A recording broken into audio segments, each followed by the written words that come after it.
Hello everyone, Larissa at Practical Pieces here, back for another reduce, reuse, refashion. This is what I do once a month, the last Tuesday of every month.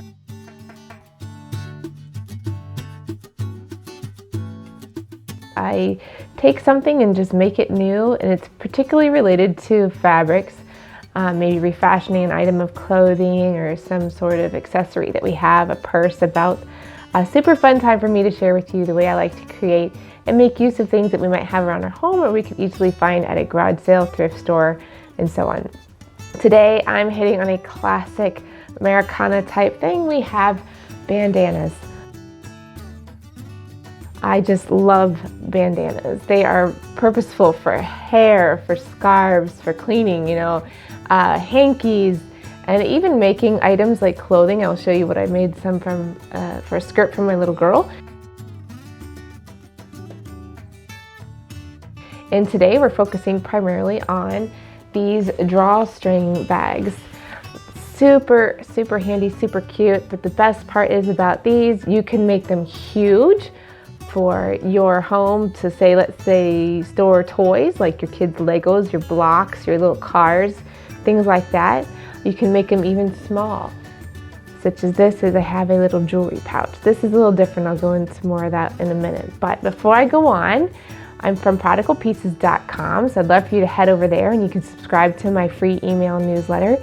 Subscribe here, hit the button down below, and hit also the bell icon so you can get notifications. Things come right to your inbox, right so you know what's going on at all times. All right, back to the issue at hand today. I want to talk to you a little bit of something about this, why I chose these materials. Obviously, bandanas, you can come by these pretty inexpensively at the store. I think they're about $1, maybe $2 a piece.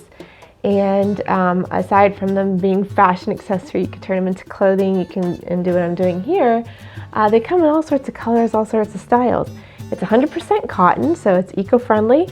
And what I'm deciding to do today is use a product called PUL. If you're not familiar with that, it's a polyurethane laminate, which allows you to do lots of things with. For one, when we're creating these bags here, I'll show you the inside. Since that open, you can see that's PUL lining. This is not waterproof, but water resistant, so it's great to put food items, snack items, like toiletries, like your makeup, make it a makeup bag. It would be nice for that to prevent stuff from seeping into your other items in your bag. I use PUL to make diapers. I cloth diaper my children, and also feminine hygiene products. Like here's some wet bags I have that we put items in that I've sewn up with a little cinch here, just a basic bag across the top. I make snack bags with it. I also make my insulated lunch bags that I offer in my shop on my site. So really, this is a product that once you have some of it, you can use it for a great many things. Very handy to have, very handy to use. I'm going to talk a couple things about what I've learned. I had made these kind of jewelry pouches. I'll go back to this for a second. I'm going to open it up. Inside this one, it has layers. So this one has a circle within a circle, and you can put rings and earrings and jewelry in there, and down the bottom maybe watches and bracelets, necklaces. A friend made this for me probably when I was 12 years old, and then I figured out the design and make them as gifts for myself. So this has a nice satin lining, very cute, has a little reinforced bottom here. Very, very useful tool. For this pouch today, I'm going with the size that I can maximize out of a bandana. If you notice behind me there, that is the scrap from my project. A very cute bunting by just cutting out the circle of the bandana. So you can even use that. But anyway, as I was saying, this is just a basic pull string, drawstring, however you want to call it, bag, and can go to any size you want. This opens up nice and big, stores your goodies in there. And again, you could use 2 layers of cotton instead of 1 layer of cotton, 1 layer of PUL.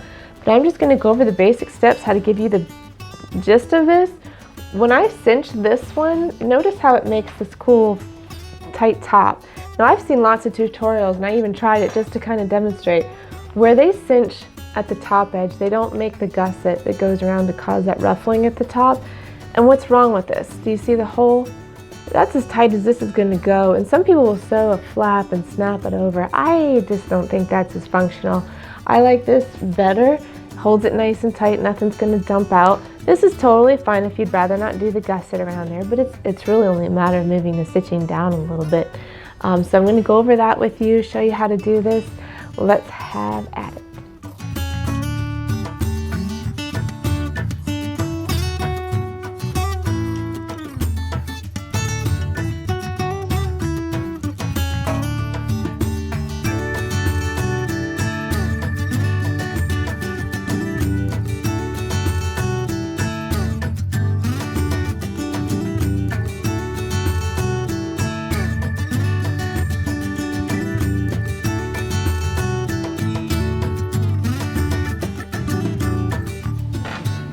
Hey guys, I've been happily sewing up these drawstring bags made from the bandanas I have, and I just wanted to kind of go over a couple things with you.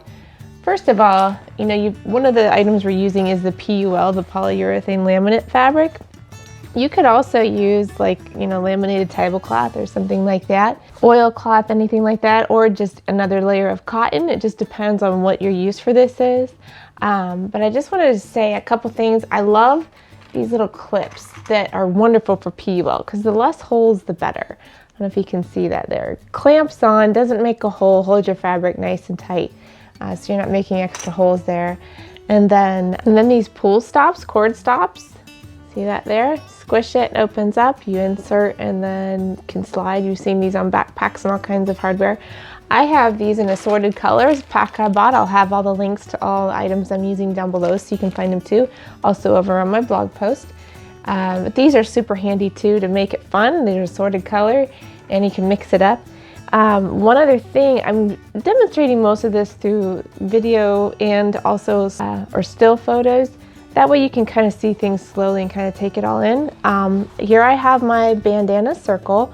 I've had my label on there, and from the right side out, I've attached a scrap piece of PUL from the back so that can reinforce the little grommets I'm adding that the string goes through, the cording goes through to cinch this tight. Just wanted to kind of describe that. What I'm doing when I put these together, it's right sides facing, so the colored print side, the right side up facing each other. We put these right sides together and I serge or stitch around with a zigzag stitch around the outside edge, turn it right side out, and then what I'm doing is I'm creating a channel for that cord to slide through, and I start by stitching a full circle around at the bottom of this 1 inch to 3/4 space I left here, all the way around on the bottom or the inside circle, but for the top I start here and go around and stop on the opposing, let's see, where is it here? On the opposing grommet. Okay, we don't want to close that off because we won't be able to insert our cord. That'll create a channel, you can see here on my finished one, that'll allow the cording to slide through and we can cinch up nice and tight, okay? Just trying to give you a better idea of what's going on. So once we stitch that around and create that channel, then we're going to have a open end at the top. I don't have an example to show you, but there would be an open space where you were inserting the cord, and then you just fold that under, stitch it closed like a finished edge stitch.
Well, there you go. We've done a simple, super simple sewing project that pretty much anybody can do with a sewing machine. Doesn't have to be a serger like I use.